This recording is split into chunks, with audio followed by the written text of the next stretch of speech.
खरं तर प्रशांत किशोर जे आहेत ते सुनेत्रा पवारांना भेटले. चर्चा अशा आहे, त्यांनी सध्याचे जे प्रदेशाध्यक्ष आहेत त्यांच्या कार्यपद्धतीवर नाराजी व्यक्त केली. त्यांचं असं म्हणणं आहे की पुढील निवडणुका ह्या सगळ्या गोष्टी जिंकायच्या असतील तर प्रदेशाध्यक्ष बदला.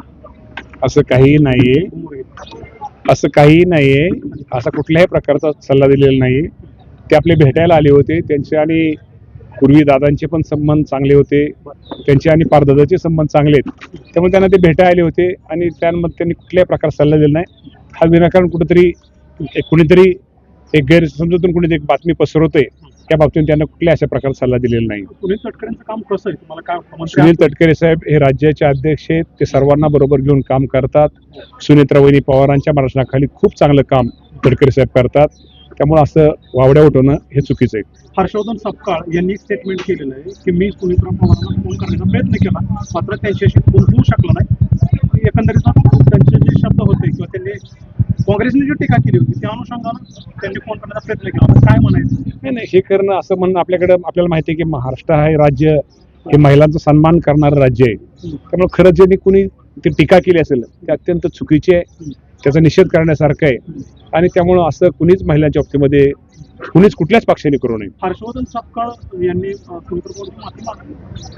100% त्यांनी दिलगिरी व्यक्त करा, माफी मागण्यापेक्षा माफी मागणार नाही, पण नक्कीच चुकीच्या शब्दाच्या बाबतीमध्ये त्यांनी निश्चित प्रकारच्या बाबतीमध्ये त्यांचा विचार करावा. प्रवक्ते उमेश पाटील जे आहेत त्यांनी एक एक्सवरती पोस्ट केली आणि ती पोस्ट राजकारणात जरा थोडी चर्चांना उदाहरण आणते. त्यांची पोस्ट आहे की बाबा दादांवर जर खरं प्रेम होत असेल तर दादांच्या मागे त्यांच्या परिवाराचं प्रेम कसं काय कमी होऊ शकतो. काही लोक असे आहेत की दादांच्या नावावर विश्वासावर आणि त्यांनी दिलेल्या संधीवरती मोठे झाले, मात्र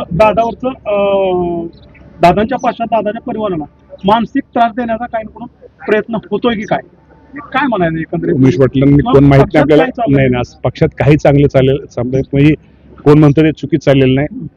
राज्याच्या उपमुख्यमंत्री सुनेत्रा वहिनी पवार यांच्या मार्गदर्शनाखाली तटकरे साहेब असतील, भुजबळ साहेब असतील, प्रफुल्लभाई पटेल असतील यांच्या नेतृत्वाखाली पक्ष हा बळकट आहे आणि पक्षाच्या सगळ्याच कार्यकर्त्यांना निश्चित प्रकारे न्याय देण्याची भूमिका या सर्वच आमच्या नेते मंडळी असतील आणि सुनेत्रा वहिनी आमच्या प्रमुख आहेत. सुनेत्रा वहिनी जो काही निर्णय घेतील तो आम्हा सर्वांना मान्य असतो. मराठा समाजाचा ओबीसी प्रवर्गात उपवर्ग म्हणून विचार शक्य आहे आणि राज्य सरकारनं तशी न्यायालयात भूमिका मांडली.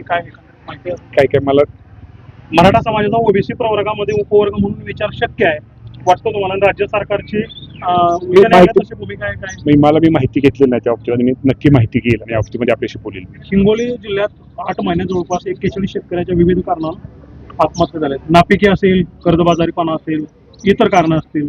एकंदरीत त्यामुळेच आम्ही राज्यातल्या शेतकऱ्यांना कुठेतरी अडचणीत आलेल्या शेतकऱ्याला मदत करण्याची आमची भूमिका आहे. खरंच राज्याच्या मुख्यमंत्र्यांचे आभार मानले पाहिजे. कुठलीही निवडणूक डोळ्यासमोर नसताना सुद्धा आज माझ्या 56 लाख शेतकऱ्यांना 40,000 कोटीपेक्षा जास्त रक्कम कर्जमाफीची मुख्यमंत्री आणि आमच्या सगळ्या सहकाऱ्यांनी आमच्या दिलेली आहे. निश्चित प्रकारे निवडणूक नसताना दिलेले निर्णय शेतकऱ्यांच्या पाठीमागं हे सरकार शेतकऱ्यांच्या पाठीमागं उभं राहणार आहे, शेतकऱ्याला सहकार्य करणार आहे. त्यामुळे निश्चित प्रकारे या बाबतीमध्ये आपल्या माध्यमातून माझी शेतकरी बांधवांना विनंती, अजूनही आपल्या कर्जमाफीच्या याद्या 1, 2, 3, 4 हळूहळू येतील, त्यातही कदाचित त्यांचं नाव असेल तर कर्जमाफीच्या बाबतीमध्ये आपल्या आत्महत्येच्या बाबतीमध्ये त्यांनी विचार करू नये. कारण आपलं कुटुंब, आपला परिवार, आपले आई वडील, आपली बायका पोरं आणि आपला सगळे मित्र परिवार, आपल्या बहिणी आपल्यावर अवलंबून आहेत. त्यांच्या मनाला काय होईल याचा नीट सर्व शेतकऱ्यांनी विचार करावा.